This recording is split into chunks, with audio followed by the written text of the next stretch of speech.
ओम श्री गणेशाय नमः। श्री सरस्वत्यै नमः। श्री वेदपुरुषाय नमः। श्री गुरुचरणकमलेभ्यो नमः। गणनाथ सरस्वती रविशुक्रबृहस्पतीन् पंचैतान् संस्मरेन् नित्यं वेदवाणीं प्रवर्तयेत्। प्रथमोऽध्यायः हरिः ओम। गणानां त्वा गणपतिग्ं हवामहे प्रियाणां त्वा प्रियपतिग्ं हवामहे निधीनां त्वा निधिपतिग्ं हवामहे वसो मम। आहमजानि गर्भधमा त्वमजासि गर्भधम्मा। गायत्री त्रिष्टुप् जागत्यानुष्टुप् पंक्त्या सह बृहत्युष्णिः काकुप्सूचिभिः शम्यन्त त्वा। द्विपदाजाश्चातुःपदास्त्रिपदाजाश्च खट्पदाः विच्छन्दाजाश्च सच्छन्दाः सूचिभिः शम्यन्त त्वा। सहस्तोमाः सह छन्दस आवृताः सह प्रमा अरेखाया सप्तदैव्याः पूर्वेखां पन्थामनुदृश्यधीरा अन्वाले भीरेरथ्यो न रश्मीन्न जज्जाग्रतो दूरमुदैति दैवन् तादु सुप्तस्य तथैवैति।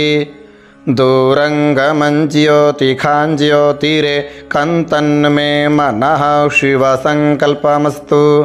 येन कर्माण्यपसो मनीखिणो जज्ञे कृण्वन्त विदथे क्षुधिराः। जदपूर्वं जक्षमन्तः प्रजानां तन्मे मनः शिवसङ्कल्पमस्तु।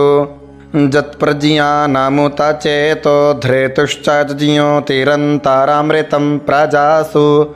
जस्मान्न अरेते किञ्चन कर्म क्रियते तन्मे मनः शिवसङ्कल्पमस्तु। जेनेदं भूतं भुवनं भाविखयत्परिग्रही तममृतेन सर्वं मा। जेन जज्ञस्तायते सप्ताहोता तन्मे मनः शिवसङ्कल्पमस्तु। जस्मिन् ऋचः सामजजुग्मुखी जस्मिन् प्रतिष्ठिता रथनाभाविवाराः। जस्मिंश्चित्तज्ञो सर्वमोतं प्रजानां तन्मे मनः शिवसङ्कल्पमस्तु। सुखारथिर्श्वानिव जन्मनुख्यान्ये नीयतेभिषुभिर्वाजिन इव हृत्प्रतिष्ठं जदजिरञ्जविष्ठं तन्मे मनः शिवसङ्कल्पमस्तु। इति रुद्रपाठे प्रथमोऽध्यायः। द्वितीयोऽध्यायः हरिः ओम। सहस्रशीरेखा पुरुषः सहस्राक्षः सहस्रपात स भूमिज्ञो सर्वातस्पृत्वात्यतिष्ठद्दशाङ्गुलं मा। पुरुष एवेदज्ञो सर्वं जद्भूतं च भाव्यं मा। उतामृतत्वस्येषानो जदन्नेनातिरोहति। एतावानस्य महिमातो ज्यायांश्च पुरुषः। पादोऽस्य विश्वा भूतानि त्रिपादस्यामृतं दिवि। त्रिपादूर्ध्व उदयित पुरुषः पादोऽस्येह भवत् पुनः। ततो विभवं व्यक्रामत्साशनान शने अभि। ततो विराडजायत विराजो अधिपुरुषः। स जातो अत्यर्च्यत पश्चात् भूमिमथो पुरः। तस्माद्यज्ञात् सर्वाहुताः सम्भृतं प्रेखदाज्यं मा। पशूंस्तांश्चक्रे वायव्यानारण्याग्राम्याश्च जे। तस्माद्यज्ञात् सर्वाहुतारे चः सामानि जज्ञिरे। छन्दाग्ंसि जज्ञिरे तस्माद्यजस्तस्मादजायत। तस्मादश्वा अजायन्त जे केचो भयादतः। गावो हजज्ञिरे तस्माज्जाता अजावयः। तञ्जज्ञं बर्हिः प्रौक्षन् पुरुखं जातमग्रतः। तेन देवा अयजन्त साध्या अरेखायश्च जे। जत्पुरुखं व्यदधुः कतिधा व्यकल्पयन् मुखं किमस्यासीत् किं बाहु किमुरुपादा उच्येते ब्राह्मणोऽस्य मुखमासीद् बाहुराजन्यः कृतः ऊरु तदस्य तद्वैश्यः पदव्याग्शूद्रो अजायत चन्द्रमा मनसो जातश्चक्षोः सूर्यो अजायत श्रोत्राद्वायुश्च प्राणश्च मुखादग्निरजायत नाभ्या आसीदन्तरिक्षगो शीर्षणोद्यौः समवर्तत पद्भ्यां भूमृद्युषः श्रोत्रात् तथा लोकाम् आकल्पयन् जत्पुरुषेण हविखा देवा जज्ञमतन्वत वसन्तोऽस्यासीदाज्यं ग्रीक्मइध्मः शार्द्धविः सप्तास्यासन् परिधय स्त्रिः सप्तासमिधा कृताः देवा जज्यजयन्तन्वा न अवधनन् पुरुखं पशुं जज्ञेन जज्ञम यजन्त देवास्तानि धर्माणि प्रथमान्यासन् ते हनाकं महिमानः सचन्तत्र पूर्वे साध्याः सन्ति देवाः अद्भ्यः संवृताः पृथिव्यैरसाच्च विश्वकर्मणः समवर्तताग्रे तस्य त्वष्टा विदधद्रूपमेति तन्मर्त्यस्य देवत्वमाजानमग्रे वेदाहमेतं पुरुखं महान्तमादित्यवर्णं तमसः परस्तात् तमेव विदित्वाति मृत्युमेति नान्यः पन्था विद्यते यनाय प्रजापतिश्चरति गर्भे अन्तरजायमानो बहुधा विजायते तस्य योनिं परिपश्यन्ति धीरास्तस्मिन् हातस्थुर्भुवनानि विश्वा जो देवेभ्य आतपति जो देवानां पुरोहिता पूर्वो जो देवेभ्यो जातो नमो रुचाय ब्राह्मये रुचं ब्राह्मं जनयन्तो देवा अग्रे तद्ब्रुवन्ना जस्त्वैवं ब्राह्मणो विद्यात् तस्य देवा असन्वशे श्रीश्च ते लक्ष्मीश्च पत्न्या वहोरात्रे पार्श्वे नक्षत्राणि रूपमश्विनौ व्यात्तं उष्णन्निखाणमं इखाण सर्वलोकं इखाण तृतीयोऽध्यायः हरिः ॐ आशुः शिशानो वृषभो न भीमो घना घनः क्षोभणश्च रेखणीनां संक्रन्दनो निमिष एकवीरः शतज्ञो सेना अजयत्साकमिन्द्रः संक्रन्दनेन निमिषेण जिष्णुना जुत्कारे न दुष्ट्यवनेन धृष्णुना तदिन्द्रेण जायत तत्साध्वञ्जुधो नर इखुवस्तेन वृषणा स इखुवस्तैः स निखङ्गिभिर्वशी सग्गुसृष्टा सयुध इन्द्रो गणेन सग्गो सृष्टाजुत्सोमपावाहुषर्ध्युग्रधन्वा प्रतिहिताभिरस्ता बृहस्पते परिदीया रथेन रक्षोहा मित्राम् अपबाधमानः प्रभञ्जन्सेनाः प्रमृणो जुधा जयन् स्म कमेध्यविता रथानाम् बलविजयाय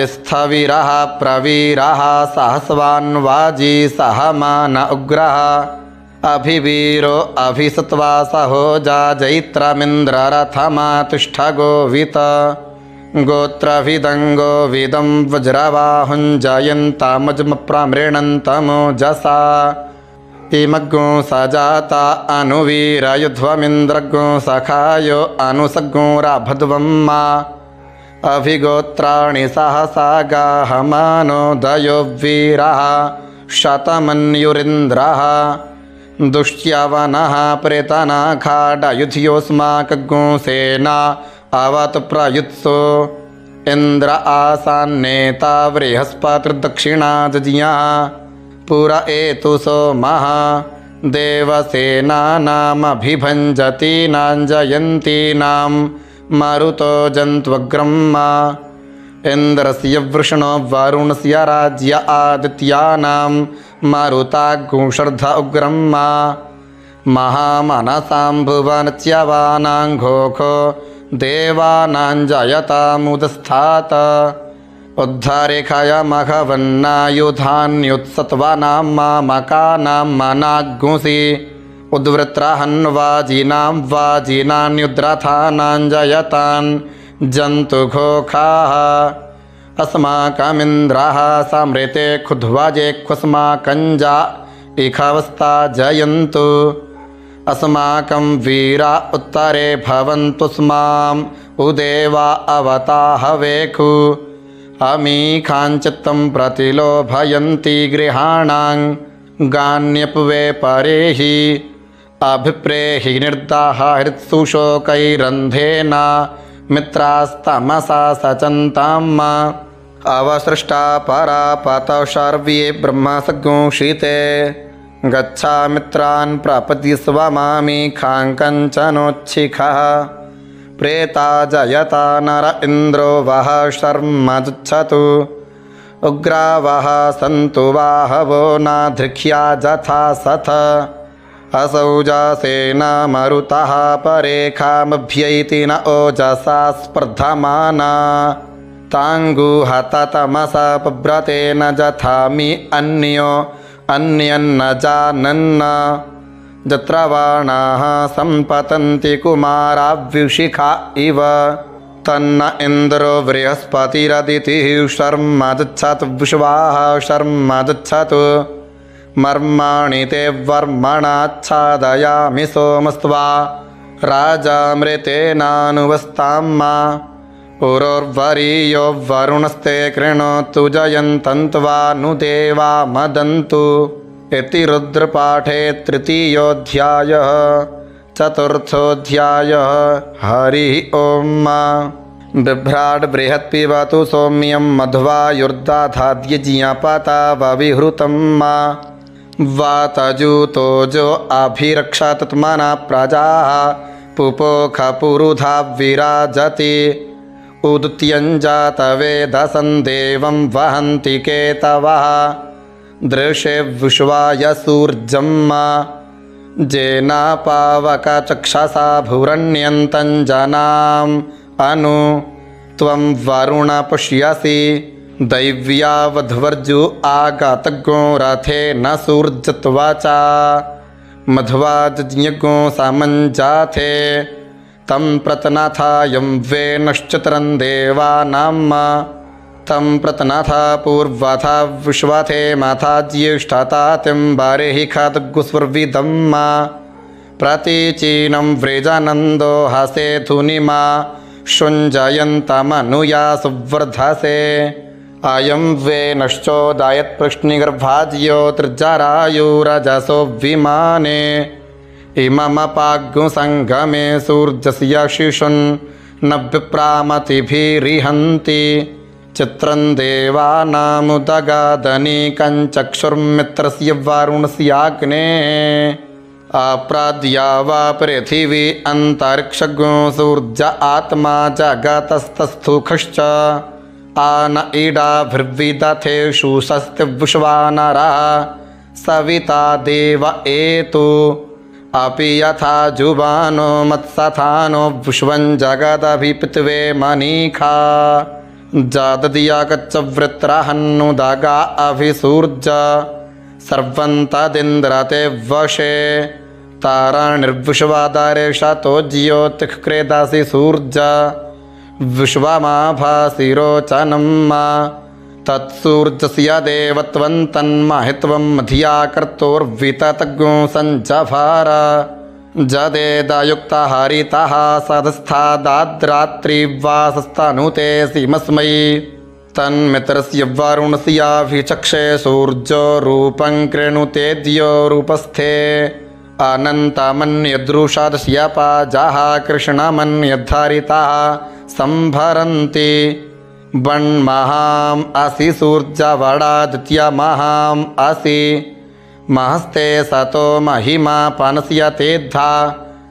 देवमहाम् असि वट्सूर्यश्रवसा महाम् असि सत्रा देवमहाम् असि मह्नादेवानामसृजः पुरोहितो विभुज्योतिरदाभ्यम् श्रायन्त इव सूर्यं विश्वेदिन्द्रस्य भक्षत वसूनि जाते जनमा न ओजसा प्रतिभागन्नदीधिम अद्या देवा उदिता सूर्यस्य निरग्नो हसः पिप्रेता निरवद्यात् तन्नो मित्रो वरुणो मामहन्तामदितिः सिन्धुः पृथिवी उतद्यौः आकृष्णेन रजसा वर्तमानो निवेशयन् नमृतं मृत्यञ्च हिरण्ययेन सविता रथेन देवोजा त्रिभुवनानि पुष्यन्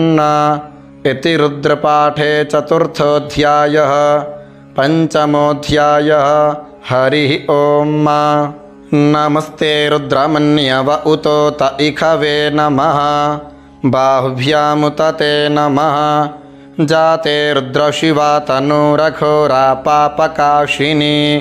तयानस्तन्वाशन्तमया गिरिशन्ता भिचाकशीः जामिखं गिरिशन्तहस्ते विभर्ख्यस्तवे शिवाङ्गिरित्रतां कुरु मायज्ञोऽसीः पुरुखं जगत शिवेन वचसा त्वा गिरिशाच्छा वदामसि जथा नः सर्वमिज्जगदयक्ष्मज्ञो सुमना असत अधियवोचदधिवक्ता प्रथमो दैव्योऽभिखक अहिमुश्च सर्वाञ्चं भयन् सर्वाश्च जा तुधान्यो धराचीः पराशुभ असौजस्ताम्रो अरुण उत बभ्रुः सुमङ्गलः जे चैनग्नो रुद्रा अभितो दिक्षुश्रिताः सहस्रशो वैखाग्मुहे ड इमहे असौजो वसर्पतिनीलग्रीवो विलोहितः उतैनं गोपा आदृशरन्नादृशरन्नुदार्जः सदृष्टो मृडयाति नः नमोऽस्तु नीलग्रीवाय सहस्राक्षाय मेढुखे अथो जे अस्य सत्त्वानो हन्तेभ्यो करन्नमः प्रमुञ्च धन्वनस्त्वमुभयोरार्त्न्योर्ज्याम्मा जाश्च ते हस्त इखवः पराता भगवो वप विजयन् धनुः कप्रदिनो विशल्यो वाडवाम् उत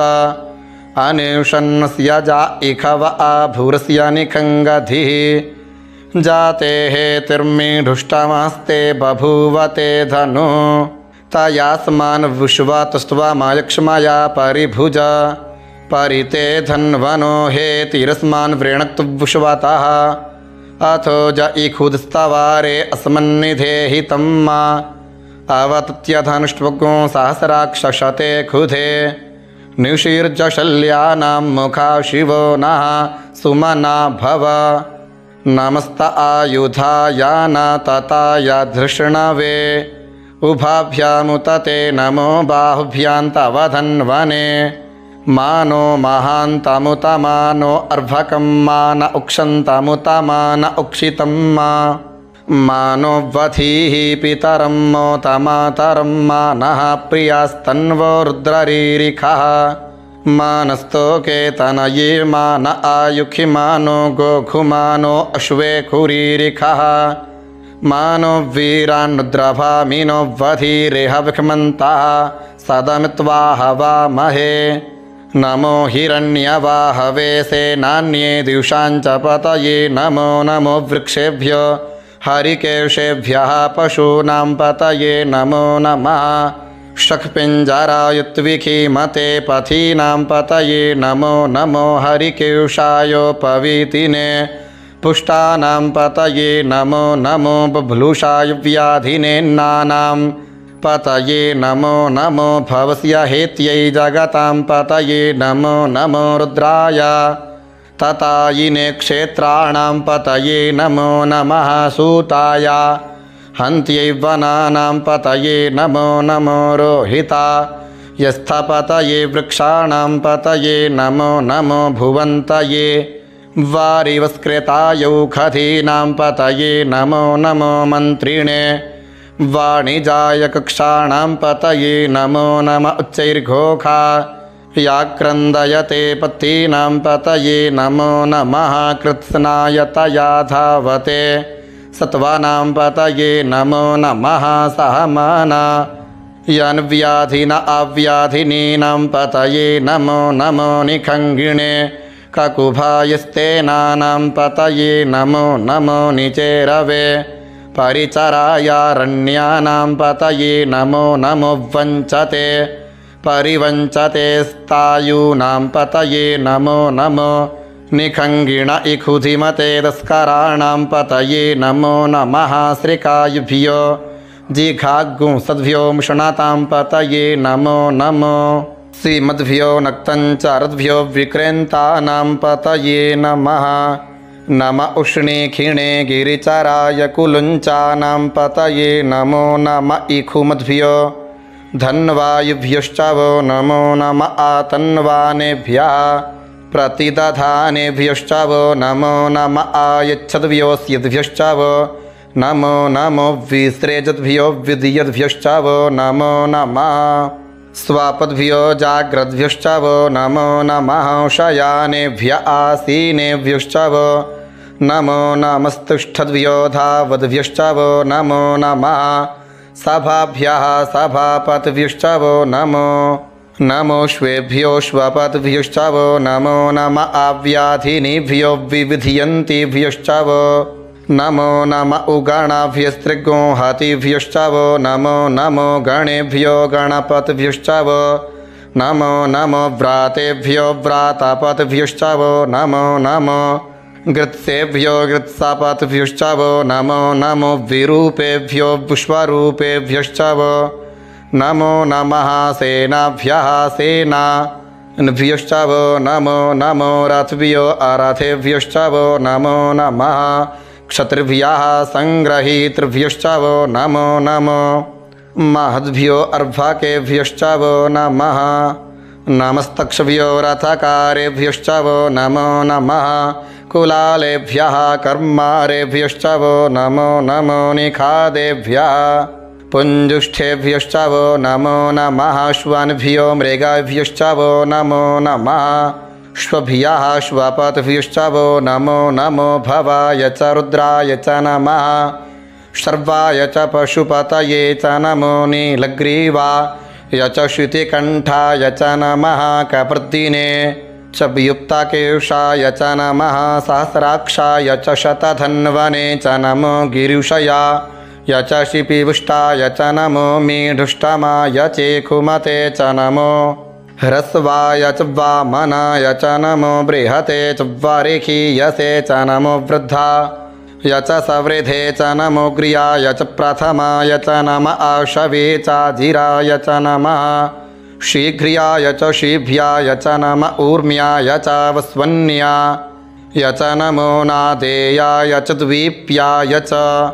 नमो ज्येष्ठाय च कनिष्ठाय च नमः पूर्वजाय च परजाय च नमो मध्यमाय च पागल्भाय च नमो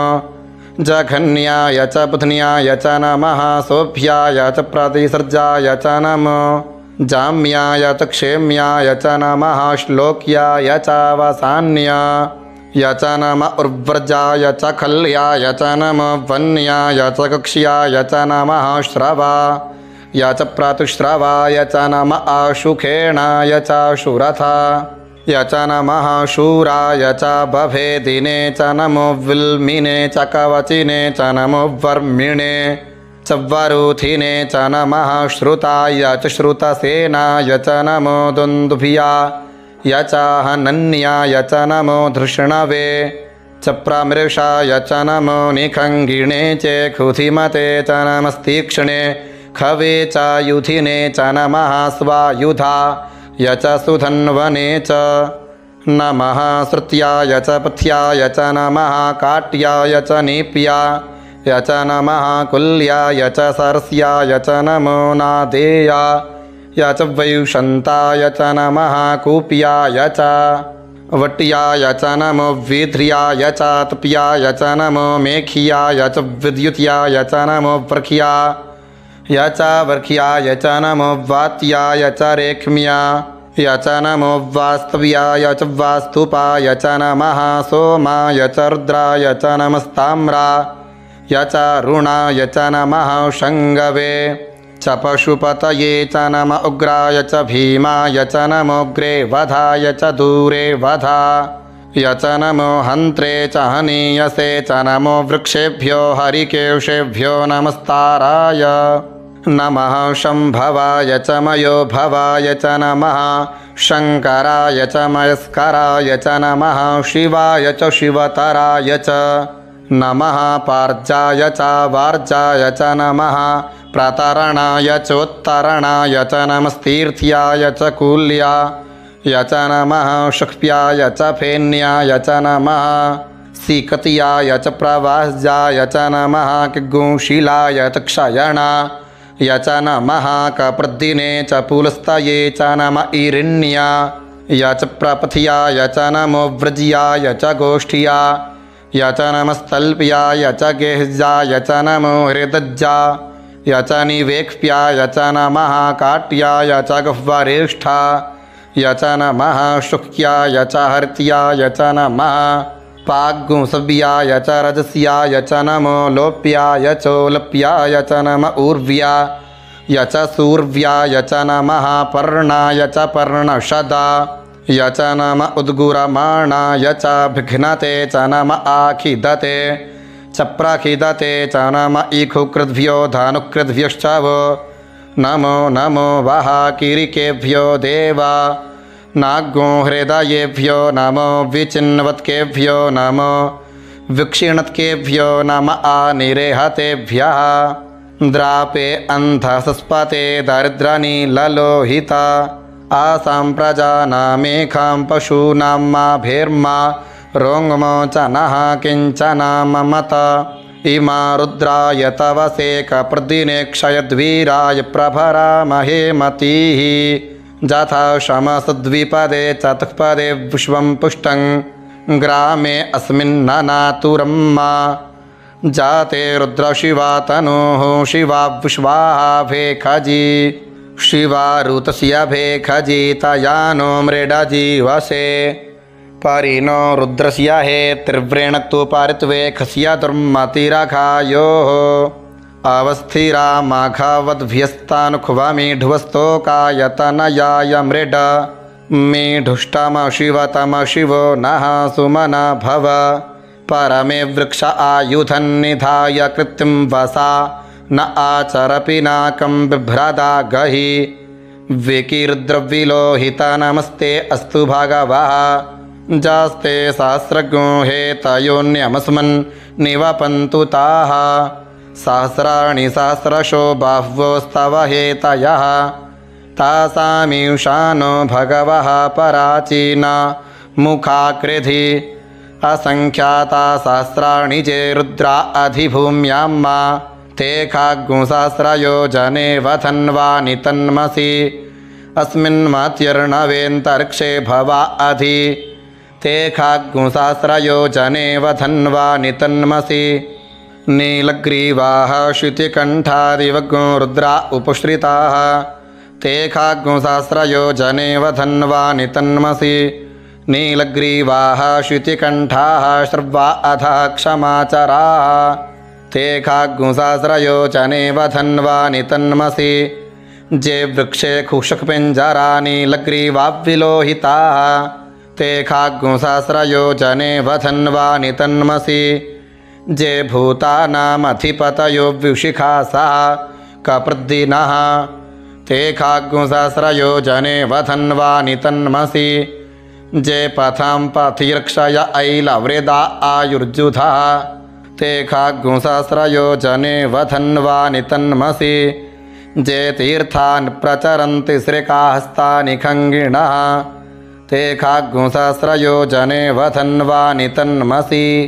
जेन्नेक विविधयन्ति पात्रे कुपिवतो जनान्न ते खाग्गुसहस्रयोजने वधन्वानि तन्मसि ज एतावन्तश्च भूयाग्गुंसश्च दिशो रुद्राव्वितस्थिरे ते खाग्गुसहस्रयोजने वधन्वानि तन्मसि नमोऽस्तु रुद्रेभ्यो जे दिवि जेखां वरिखमिखवः तेभ्यो 10 प्राचीर्दश दक्षिणा 10 प्रतीचीर्दशोदीचीर्दशोर्ध्वाः तेभ्यो नमो अस्तु ते नो वन्तु ते नो मृडयन्तु ते जन्द्विक्म जश्चानो द्वेष्टितमेखाञ्जं वेदध्मः नमोऽस्तु रुद्रेभ्यो जेऽन्तरिक्षे जेखां वात इखवः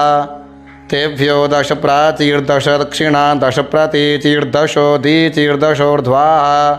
तेभ्यो नमो अस्तु ते नो वन्तु ते नो मृडयन्तु ते जन्द्विक्म जश्चानो द्वेष्टितमेखाञ्जं भेदध्मः नमोऽस्तु रुद्रेभ्यो जे पृथिव्यां जेखामन्नमिखवः तेभ्यो 10 प्राचीर्दश दक्षिणा 10 प्रतीचीर्दशोदीचीर्दशोर्ध्वाः तेभ्यो नमो अस्तु ते नो वन्तु ते नो मृडयन्तु ते जन्द्विक्मो जश्चानो द्वेष्टितमेखाञ्जं वेदध्मः इति रुद्रपाठे पंचमोऽध्यायः। षष्ठोऽध्यायः। हरिः ओं मा वयगो सोमव्रते तव मनस्तनु खुबिभ्रतः प्रजावन्तः सचे महि एकते रुद्रभागः सहस्वस्राम्बिकया तञ्जुखस्वस्वाहैकते रुद्रभाग आकुस्ते पशुः अवर्द्रमधिमह्जवदेवं त्र्यम्बकं मा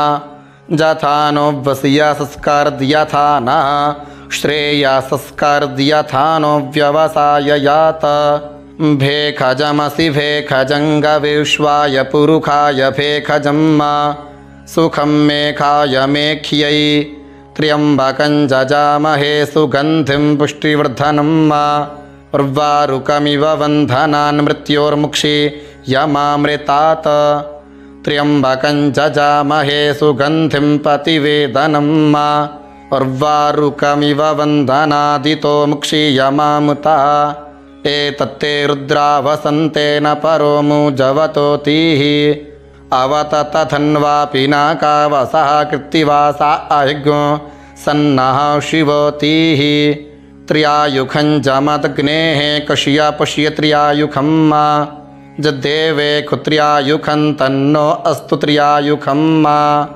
शिवो नामा सस्वधितस्ते पिता नमस्ते अस्तु माहिगोंसीः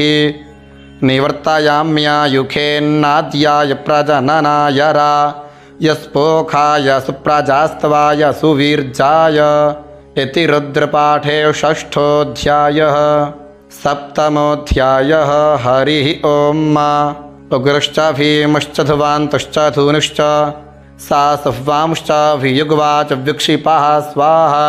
अग्निगो हृदयेन शानिगो हृदयाग्रेण पशुपतिं कृत्स्ना हृदयेन भवञ्जक्ना सर्वं तस्नाभ्यामीशानं मन्युना महादेवमन्तः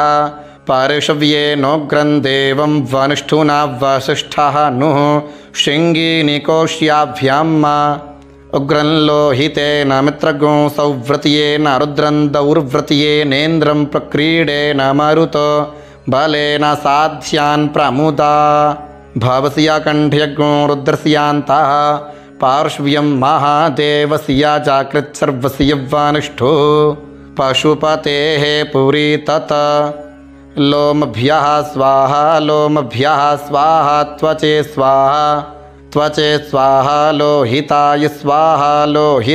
स्वाहा मेदोभ्यः स्वाहा मागुंसेभ्यः स्वाहा स्नाभ्यः स्वाहास्त्भ्यः स्वाहा मज्जभ्यः स्वाहा रेतसे स्वाहा पायवे स्वाहा आयासाय स्वाहा प्रायासाय स्वाहा संजासाय स्वाहा वियासाय स्वाहोदयासाय स्वाहा शुचे स्वाहा शोचते स्वाहा शोचमानाय स्वाहा शोकाय स्वाहा तपसे स्वाहा तप्यते स्वाहा तप्यमानाय स्वाहा तप्ताय स्वाहा घर्माय स्वाहा निष्कृत्यै स्वाहा प्रायश्चित्यै स्वाहा भेखजाय स्वाहा जमाय स्वाहान्तकाय स्वाहा मृत्यवे स्वाहा ब्रह्मणे स्वाहा ब्रह्मात्यायै स्वाहा विश्वेभ्यो देवेभ्यः स्वाहा द्यावा पृथिवीभ्यः स्वाहा।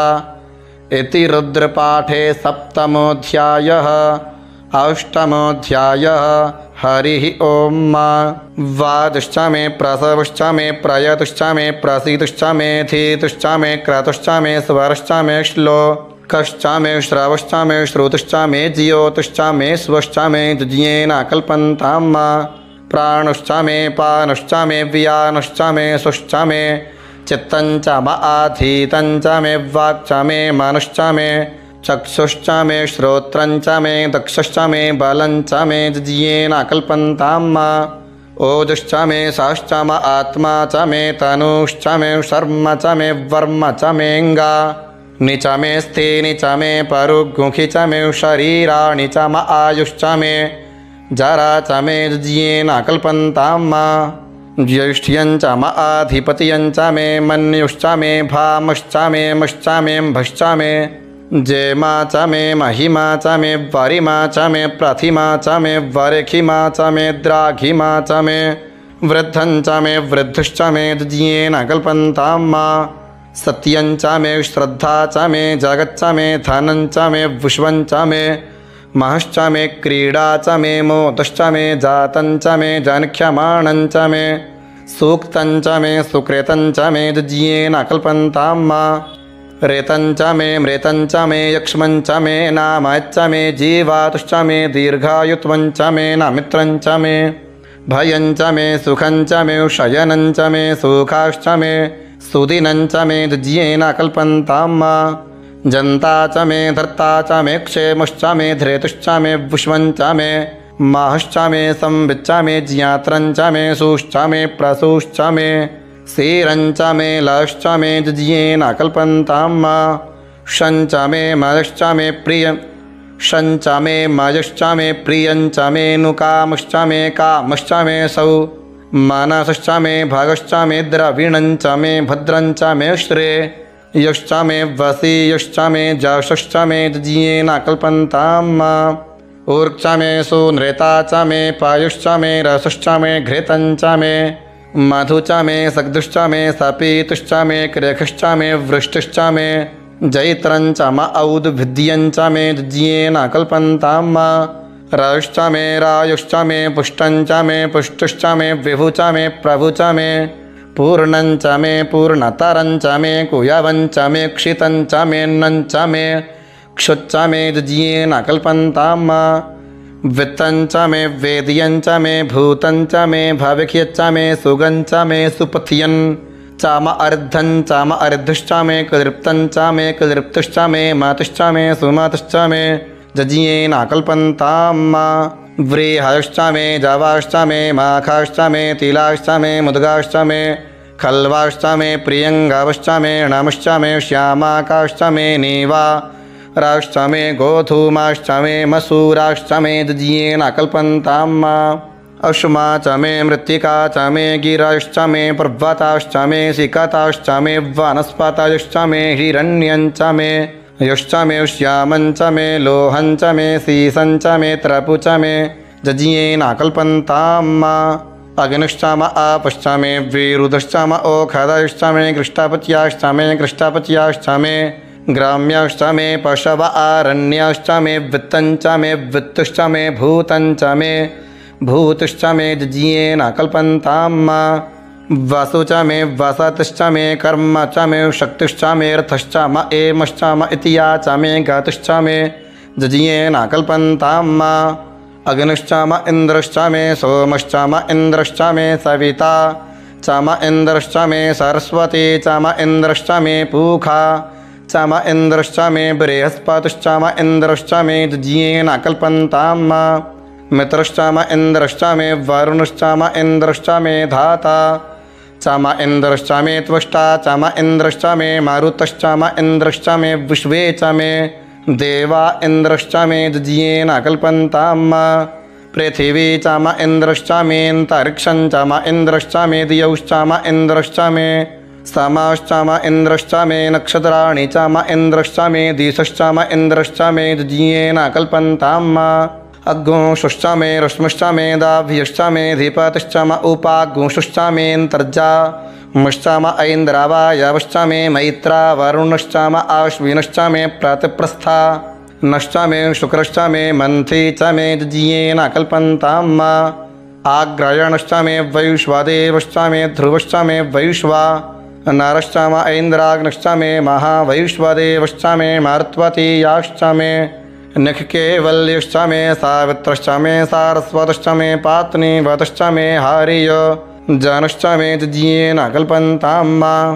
श्रोचश्च मे चमसाश्च मे वायव्यानि च मे द्रोणकालाशश्च मे ग्रावाणश्च मे धीखावणे च मे पूतभृच्च म आधवनीयश्च मे वेदश्च मे बर्हिश्च मे बभृतश्च मे स्वगाकारश्च मे जज्ञेन कल्पन्ताम्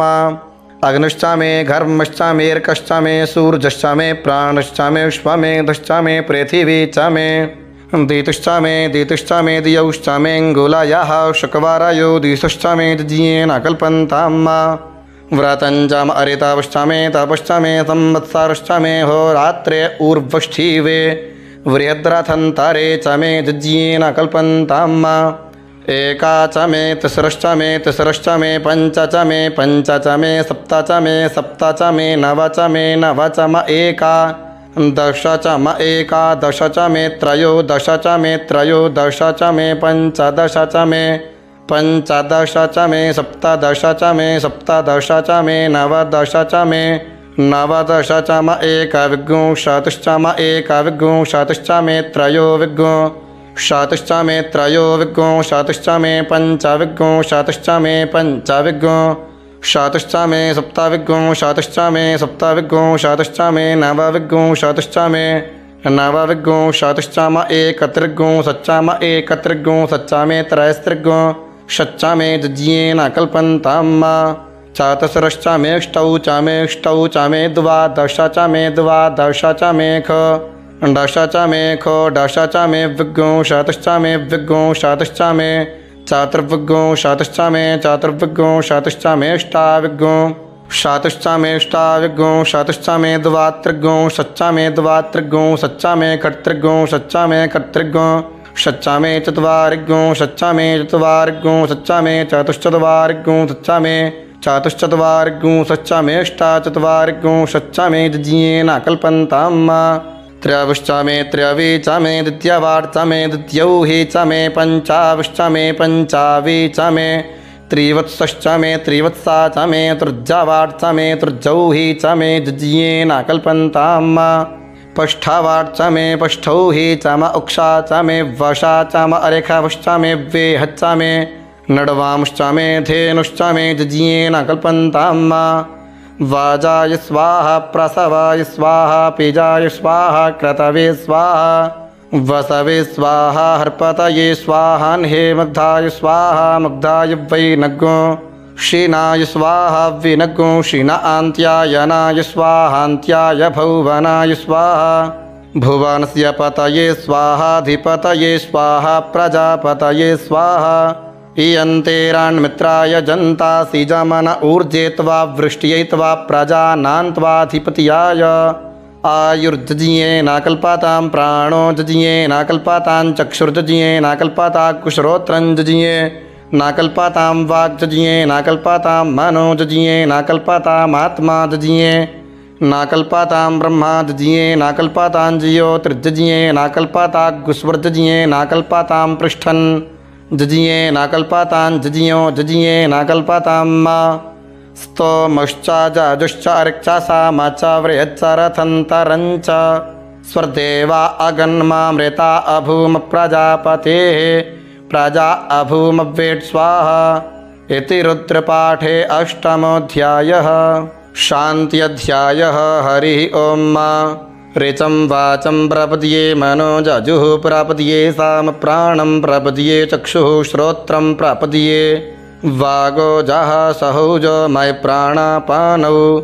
जन्मेच्छिद्रं चक्षुखो हृदयस्य मनसो वाति तृणं बृहस्पतिर्मे तद्दधातु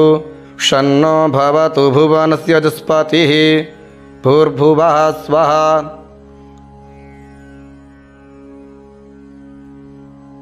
कयानुश्चित्र आभुवदूति सदा वृधः सखा कया शचष्ठया व्रेता कस्त्वा सत्यो मदानां मग्गो हिष्ठो मत्सदन्थसः दृढाचिदारुजे वसु अभिखुणः सखीनामविता चरित्रेणाम्मा शतं भवास्यूतिभिः कया त्वन्न ऊत्याभिप्रमन्दसे वृखन्न कया स्तोतृभ्य आभर इन्द्रो विश्वस्य राजते शन्नो अस्तु द्विपदे शञ्चतुःपदे शन्नो मित्राः शं वरुणः शन्नो भवत्वर्जमा शन्न इन्द्रो बृहस्पतिः शन्नो विष्णुरुक्रमः शन्नो वातः भवताग्निः शन्नस्तपतु सूर्यः शन्नः कनक्रदुद्देवः पर्जन्यो अभिवरेखतु अहानिशं भवन्तु नः शग्नो रात्रिः प्रतिधीयताम् शन्न इन्द्राग्नि भवतामवोभिः शन्न इन्द्रावरुणारातहव्या शन्न इन्द्रापूखणवाजसातौ शमिन्द्रा सोमा सुविता यशञ्जोः शन्नो देवीरभिष्टय आपो भवन्तु पीतये शञ्जोरविस्रवन्तु नः स्योना पृथिविनो भवान्निर्क्षरा निवेशनि जच्छानः शर्म सुप्रथाः आपो हिष्ठामयो भुवस्तान ऊर्जे दधातन महेरणाय चक्षसे जो वः शिवतमो रासस्तस्य भाजयते हनः उशतिरिव मातरः तस्मा अरङ्गमामवोजसि यक्षयाय जिन्वथ आपो जनयथा च नः द्यौः शान्तिरन्तरिक्षगो शान्तिः पृथिवी शान्तिरापः शान्तिरोखदयः शान्तिः वनस्पतयः शान्तिर्विश्वे देवाः शान्तिर्ब्रह्म शान्तिः सर्वज्ञो शान्तिः शान्तिरेव शान्तिः सामा शान्तिरेधि द्रेते दृग्गो हमा मित्रस्य मा चक्षुषा सर्वाणि भूता निसमीक्षन्तां मा मित्रस्याहं चक्षुषा सर्वाणि भूतानि समीक्षे मित्रस्य चक्षुषा समीक्षामहे द्रेते दृग्गो हमाच्योक्ते सन्दृशिजीव्या संज्योक्ते सन्दृशिजीव्या सम्मा नमस्ते हरसे शोचिखे नमस्ते अस्तुवर्चिखे अन्यांस्ते अस्मत्तपन्तु हेतयः पावको अस्मभ्यगो शिवो भव नमस्ते अस्तु विद्युते नमस्ते स्तनयितनवे नमस्ते भगवन्नस्तु जतः स्वः समीहसे जतो यतः समीहसे ततो नो अभयं कुरु शन्नः कुरुप्रजाभ्यो भयन्नः पशुभ्यः सुमित्रिया न आप ओखधयः सन्तु दुर्मित्रियास्तस्मै सन्तु जोस्मान् द्वेष्टिजञ्च वयं द्विक्मः तच्चक्षुर्देवहितं पुरस्ताच्चक्रमुच्चरत पश्येम शरदः शतं जीवेम शरदः शतज्ञो शृणुयाम शरदः शतं प्रब्रवाम शरदः शतमदीनाः स्याम शरदः शतं भूयश्च शरदः शतात इति रुद्रपाठे शान्त्यध्यायः स्वस्ति प्रार्थना मन्त्राध्यायः हरि ओम स्वस्ति न इन्द्रो वृद्धश्रवाः स्वस्ति नः पूषा विश्ववेदाः स्वस्ति नस्तार्क्ष्यो अरिष्टनेमिः स्वस्ति नो बृहस्पतिर्दधातु पयः पृथिव्यां पय ओखधि कुपयो दिव्यन्तरिक्षे पयोधाः पयस्वतीः प्रदिशः सन्तु मह्यम्मा विष्णोरराटमस विष्णोः शनप्त्रेस्थो विष्णोः स्यूरास विष्णोर्ध्रुवोऽसि वैष्णवमस विष्णवे त्वा अग्निर्देवता वातो देवता सूर्यो देवता चन्द्रमा देवता वसवो देवता रुद्रा देवतादित्या देवता मरुतो देवता विश्वे देवा देवता बृहस्पतिर्देवतेन्द्रो देवता वरुणो देवता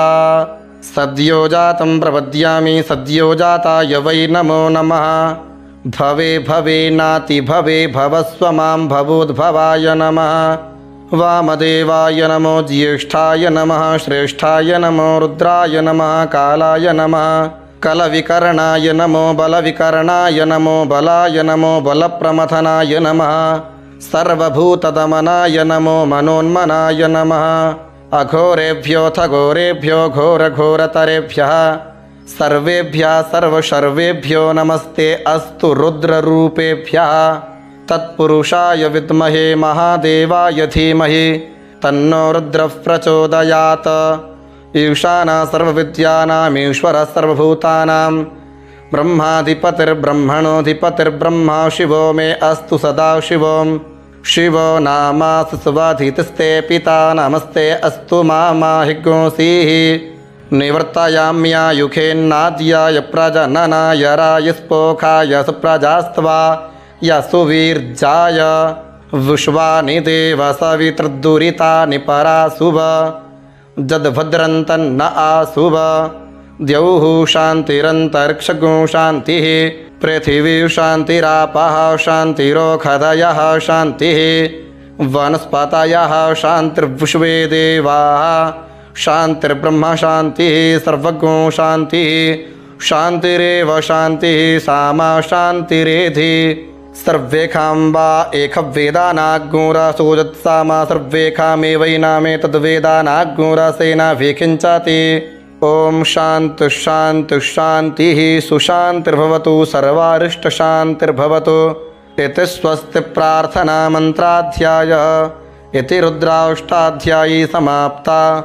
यदक्षरपदभ्रष्टं मात्राहीनं च यद्भवेत् तत्सर्वं क्षम्यतां देव प्रसीद परमेश्वर। अनेन कृतेन श्रीरुद्राभिषेककर्मणा श्रीभवानी शङ्करमहारुद्रा प्रीयतां न मम। श्रीसाम्ब सदाशिवार्पणमस्तु।